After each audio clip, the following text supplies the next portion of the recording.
Assalamualaikum warahmatullahi wabarakatuh. Selamat datang di channel Muhammad Samsudin. Di kesempatan kali ini saya akan menceritakan sebuah cerita yang berjudul Tumbal Kakak Iparku.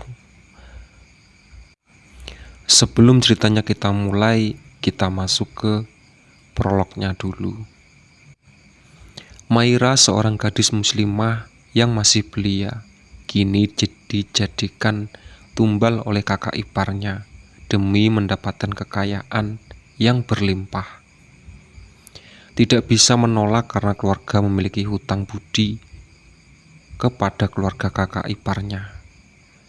Akankah Maira dapat lolos atau malah terjerumus ke dalamnya? Jawabannya hanya ada di dalam cerita ini selengkapnya. Selamat mendengarkan.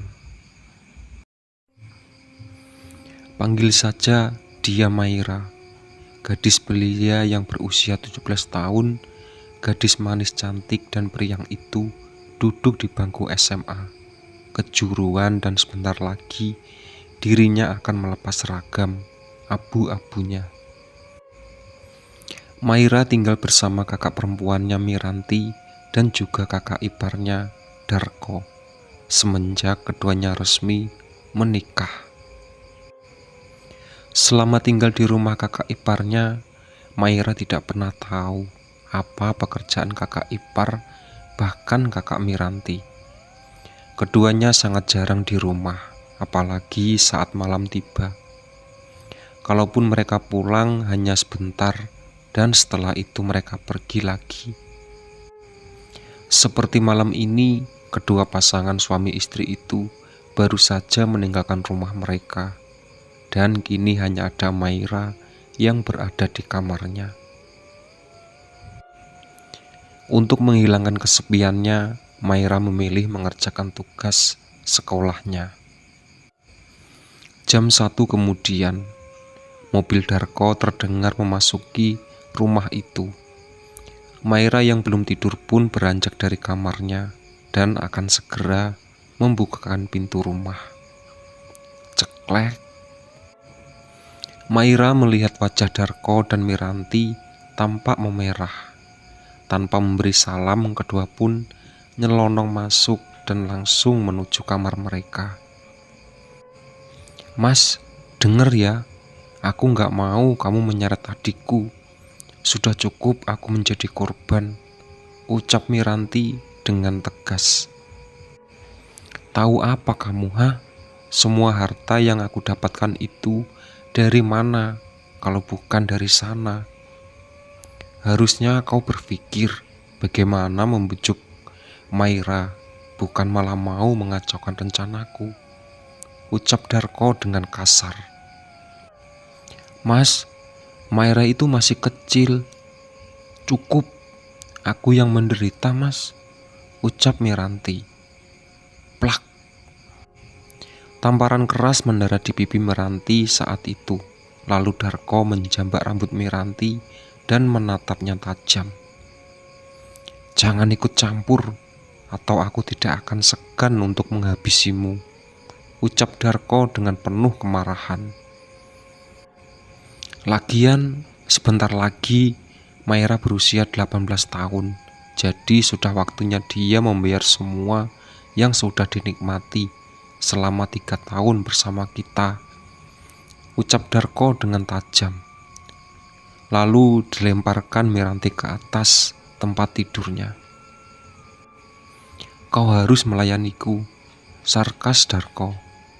"Tidak, aku capek, Mas," jawab Miranti menolak keinginan Darko. "Jangan membantah perkataanku, Mira," sarkas Darko yang kemudian memaksa istrinya untuk melayaninya. Miranti pun tidak bisa berbuat apa-apa lagi selain pasrah dengan apa yang dilakukan oleh suaminya. Meski dirinya begitu lelah saat itu. Di sisi lain ada Maira yang berada di luar kamar, tidak sengaja mendengarkan keributan antara Miranti dan Darko. Apalagi beberapa kali namanya disebut-sebut membuat Maira penasaran. Meski Maira sering mendengar cekcok keduanya, namun seperti ini yang terparah hingga membuatnya jadi takut kepada Darko. Dengan cepat Maira pergi meninggalkan kamar kakaknya dan kembali ke kamarnya sendiri. Apa maksud Kak Darko dan Kak Mira? Kenapa mereka menyebut namaku? Ucap Maira saat sudah berada di dalam kamarnya. Kasihan Kak Mira yang selalu disiksa Kak Darko. Terlihat Maira bingung untuk bisa memecahkan misteri itu. Hari yang paling ditunggu-tunggu pun telah tiba. Hari ini adalah hari pengumuman kelulusan untuk Maira dan teman-temannya. Terlihat di sekolah begitu ramai merayakan kelulusan mereka, namun tidak bagi Maira.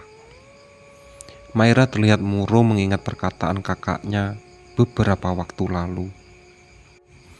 Maira, nanti setelah kamu lulus, kamu harus meninggalkan kota ini. Kamu cari kerja di luar kota saja, dan jangan pernah kembali ke kota ini lagi. Ucapan Miranti kakaknya selalu terngiang-ngiang di memori ingatannya.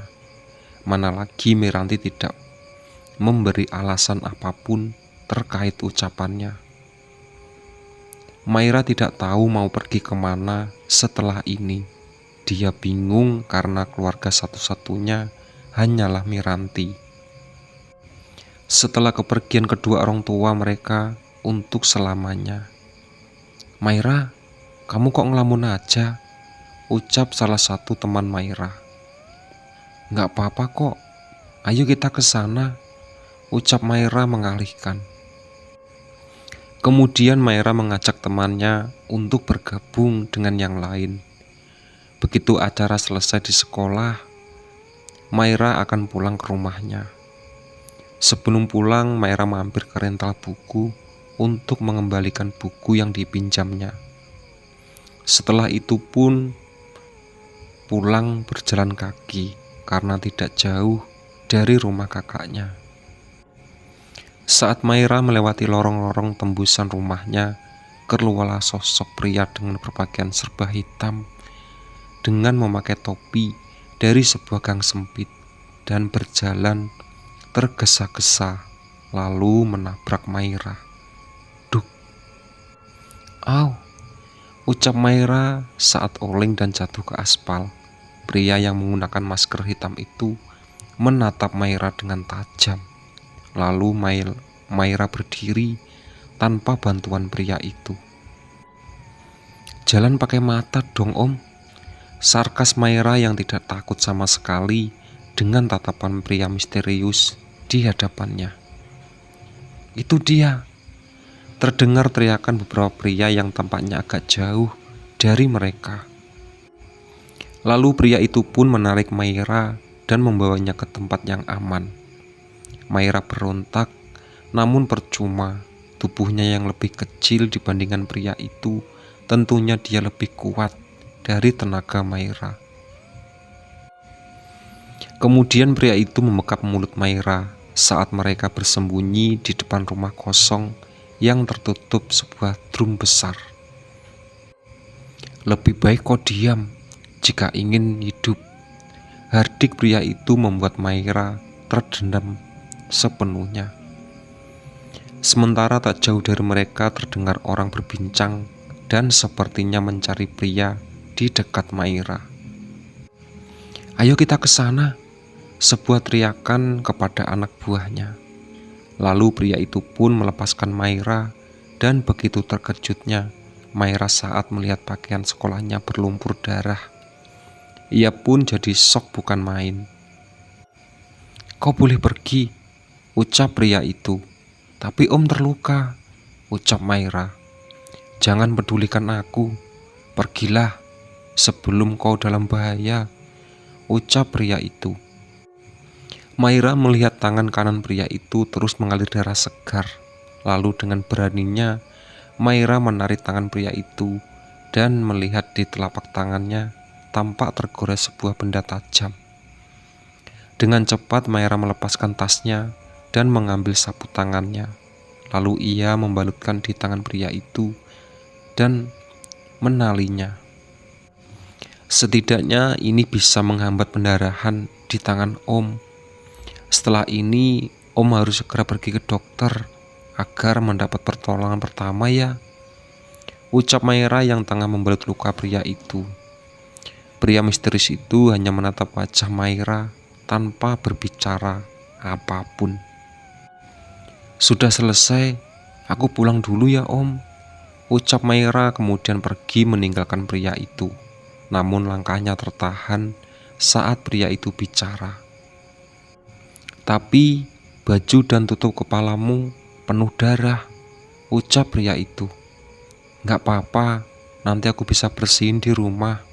Lagian aku sudah lulus SMA, jadi gak akan pakai baju ini lagi, ucap Maira yang kemudian pergi meninggalkan tempat itu.